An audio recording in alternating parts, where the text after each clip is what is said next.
तो तय है कि हमारी भावनाएं ही हमारा भविष्य निर्मित करती हैं। एक कथा है, किसी नगर में एक मंदिर था। उसमें सभी लोग पगार पर काम करते थे। आरती वाला, पूजा करने वाला पुजारी, घंटा बजाने वाला सभी पगार पर थे। इन सभी में घंटा बजाने वाला व्यक्ति आरती के समय इतना तन्मय और भाव विह्वल हो जाता था कि उसे अपनी सुध बुध ही न रहती। वस्तुतः घंटा बजाने वाला व्यक्ति इतने भक्ति भाव से खुद का काम करता था कि मंदिर में आने वाले सभी व्यक्ति भगवान के साथ साथ घंटा बजाने वाले व्यक्ति से सहज ही आकर्षित होकर उसके भक्ति भाव के भी दर्शन करते नहीं अघाते। चारों दिशाओं में उसकी भी वाह वाह होती थी।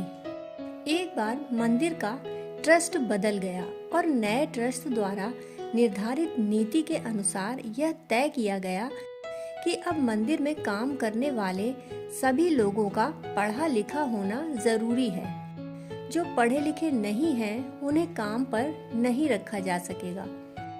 गैर पढ़े लिखे घंटा बजाने वाले भाई को ट्रस्टी ने कहा कि तुम आज तक की पगार ले लो और अब से तुम नौकरी पर मत आना।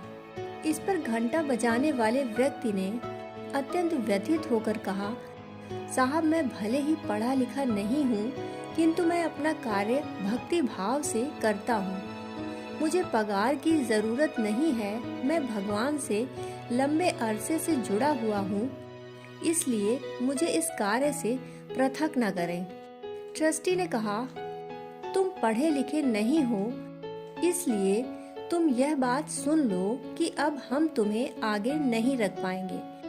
दूसरे दिन मंदिर में नए लोगों को रख लिया गया, परंतु आरती में आए लोगों को अब पहले जैसा आनंद नहीं आता।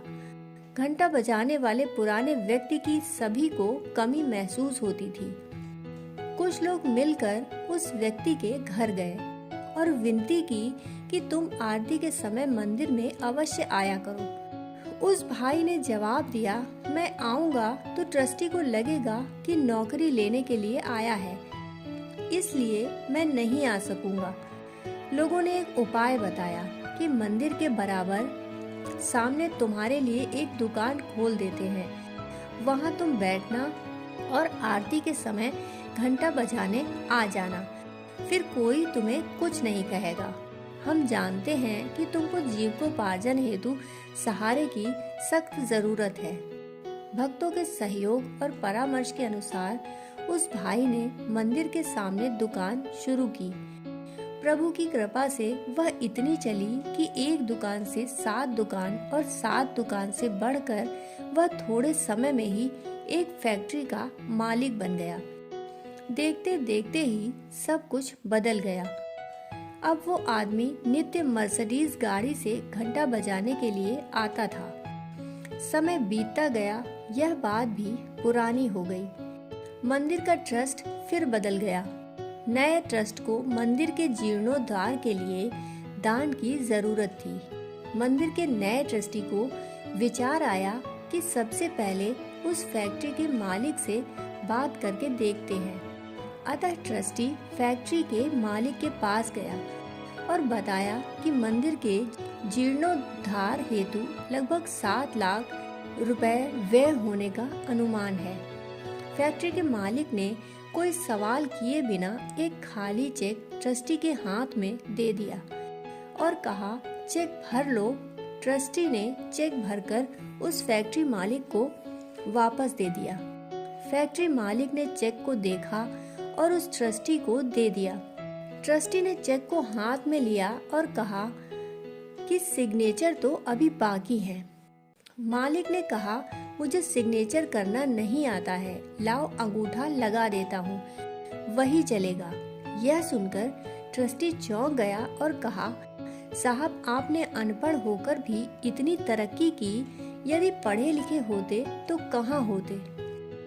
तो वह सेठ हंसते हुए बोला, भाई, मैं पढ़ा लिखा होता तो बस मंदिर में घंटा बजा रहा होता।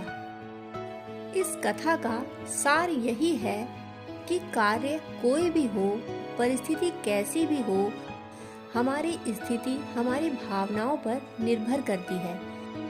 यदि हमारी भावनाएं शुद्ध होंगी तो ईश्वर का सहज अनुग्रह हम प्राप्त कर सकेंगे और सुख समृद्धि का मार्ग प्रशस्त होगा। सौंपे गए कार्यों को पूर्ण निष्ठा और मनोयोग से करना और विपरीत स्थितियों में किसी को दोष न देने से हो सकता है उसमें कुछ अच्छा छुपा हो। प्रभु की कृपा अनंत और अशेष है, उसका कोई और छोर नहीं। कब किसको क्या मिले यह वह नहीं जानता। सच ही है, हरि अनंत, हरि कथा अनंता।